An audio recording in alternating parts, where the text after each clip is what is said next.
So you want to supercharge your insurance sales goals in the next 30 days, and you're looking for some advice, some counsel on how to do just that. If that's you, you found the right video, because I'm going to go over 7 tactics that can help supercharge your insurance sales results, coming right up. Greetings and salutations. My name is David Duford. I own DeFord Insurance Group, where I train and recruit agents nationally to sell final expense, Medicare, annuities, and ACA, both face-to-face and over the phone, part-time and full-time. If you'd like more information on how that works, I invite you to check out davidduford.com/FAQ. So the purpose of this video is to really give you some immediate advice that you can take action on now to help you supercharge your insurance sales results. It doesn't matter what kind of insurance you sell. If you follow some or all of the tactics and strategies I'm about to describe, you will be in a much better position to get better results selling any kind of insurance that you sell. First of all, is more of a perspective shift, and that's the idea of trading your bad problems in the insurance sales business for the best problems in the insurance sales business. I was sitting down with a couple of agents yesterday who are doing very well but aren't happy with the type of money they can make. They see agents in our niche, final expense, making $30,000, $40,000 in production each and every month, and they want to duplicate and replicate those results on their own. And of course, what I told them is that it's very simple. You just need to be buried, drowning in leads where you have the problem of not having enough time, because instead of a time problem or an inventory problem, you've got too much free time. You now have a time problem where you can't get to everybody, and there's this kind of sense of stress that you get with trying to catch up with everybody. So what do I mean by this? You see, in business life, you never get rid of your problems. You're going to have good things and you're going to have bad things. Every single business has this at all levels of success and not so success. And my request to you is to think about it that way, so that you stop thinking about, first of all, problems being something you can eliminate, you can marginalize and minimize them, but also to have the mindset of stepping up and scaling up and trading the bad problems in sales life, which is a lack of prospects, with the good problem of so many prospects that you can't get to all of them. This is what we would call an abundance mindset, where the idea is that there is just so many people to see and there's so much business to be had that you'd rather have that problem getting to everybody than the problem of simply not having as much people as you know you could have. So now that we've established this abundance mindset priority we need to have always through our business, let's talk about some practical things you can do. The first thing I want you to do is, when you're running on appointments and you're ending the sales calls, whether you sell them or not, you need to start asking for referrals. This is something we all know that works. Referrals are the best sources of leads, but how many of us actually do it? Very, very few. So what I'm going to do right now is give you a simple script and a process to start asking for referrals, something that's not complicated at all. You don't really have to change your script up, but if you just promise yourself you execute at least this particular strategy, the goal is to hopefully pull an extra couple of policies per month out of your presentation to help you increase your net income that much more. So the script is something as simple as this. As you're ending the sale, what I would ask for is the name and the contact information for the beneficiaries that they listed, so that you can call them, notify them to let them know that they are beneficiaries on their particular plan. And you're just going to do a service of them to let them know what to expect when they pass away, what to look for, what company, etc. And when you're on the phone with these prospects, or now they're prospects, they're beneficiaries, but now they're prospects, right?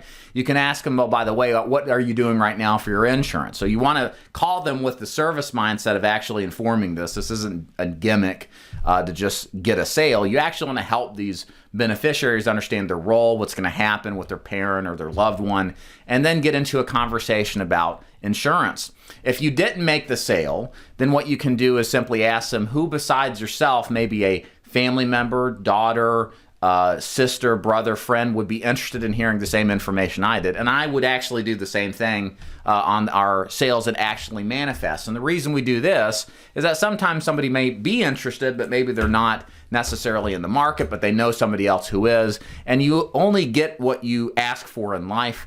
So you want to make this an intentional activity, whether they buy or not, a simple strategy just to ask. It doesn't have to be complicated, and a lot of people won't give you anything, but some will, and some of those will result in sales and helping you that much more, making more money in the next 30 days. Number 3, I think I'll demonstrate with a personal story. One of the things I've realized as an insurance agent, my niche is in the final expense market. I was active full-time for the most part between 2011 and 2017. There were some times, and I failed out of the business my first year, came back, so started part-time, full-time, but I've done about maybe 3,000 presentations, and for the 1,500 or so policies that I've sold, and it's very interesting, I would say about half of those that I sold already had some kind of policy in place. And after about the first 50 to 100, I started thinking, it's kind of funny how I am going back in the home on these clients who already own coverage, and the incumbent agent who sold the original policy didn't bother to call back and sell another policy. These are people who are very interested. They like the idea of buying more insurance, but the agent clearly never communicated ever again after the transaction, and the opportunity to buy those policies just went to the wayside. And I mean, think about it. If there was 700 policies there with an average $600 in commission, that's a lot of money. What is that, $420,000 in commission that could have been had just by talking and keeping in contact with your clients? So this is what I want you to do with this particular step. If you're watching this, you probably have had some sales, even if it's just in the last 6 months or less. I want you to call up those clients, thank them for their business, and make an offer to see if they'll buy an extra $3,000 or $5,000. You'll be surprised at how many people actually do that. Some people who bought originally from you just had to get used to having the budget to pay for it, and now that they're happy with it, many of those people will be open-minded to buy more. So don't forget about the people you already sold. Just simply pick up the phone or text them or whatever to reach out to them, ask them how they're doing, and ask them to buy some more coverage. A thing you can do if you're low on cash to invest in leads, you can organize speaking opportunities at different venues to create low to no cost leads. We teach this in Final Expense, where we utilize a seminar marketing strategy. It's very simple. We go into senior living facilities, independent facilities, and then basically have a discussion with a group of 5, 10, 15 people about the final expenses and how expensive they are and how they should get a burial plan. It's more educational than the sales pitch I kind of give in person. But we usually get, if conservatively, a sale to 2 sales on average from each of those. And the beautiful thing about it is that it's very low cost to hold. You may only spend $30, $40 on some donuts, some drinks, and a gift card to draw for to get attendance higher.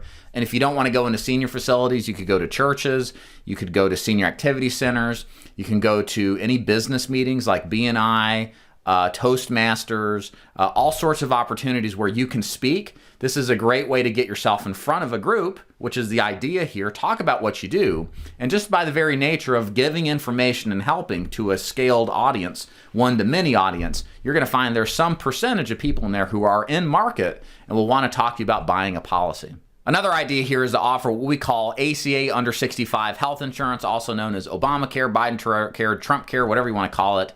If you're selling some kind of life insurance product like mortgage protection, IULs, final expense even, a lot of these people are not retired or disabled, and therefore they're going to have some need for health insurance, and many of these people may work somewhere, they may not. They may know they need insurance, but don't know where to turn from, and they don't know that you have the potential to actually offer this kind of coverage to people. We at DeFord Insurance Group can help you with that in case you're interested. Again, go to daviddeford.com/FAQ if you'd like to learn more. But it's a very simple process to sell ACA. You can simply just send them a link, see what the plans are that are available, and then they can buy whatever they want. As of the filming of this, approximately 80 to 90% of Americans are getting some kind of subsidy. The ACA plans pay a fantastic residual lifetime income, and it's something that doesn't take a lot of effort to cross-sell, again, to your existing book of business or to your leads that you're seeing. So if you like to kind of add another way to extract more money and to make more sales, think about adding ACA to the mix. And along with that, of course, we also want to consider upselling or cross-selling. Again, look at changing how you present your products themselves. For example, what we like to do, what I teach, is selling the premium. We don't sell an arbitrary number like $50, $75, $100 a month. We'll start very high with a budget. That usually helps us land at a higher average. And then we'll take the third choice and stretch beyond that average, just in case the 1 out of 10 times somebody really just wants to buy as much as they can. It helps us sell a higher percentage average case size.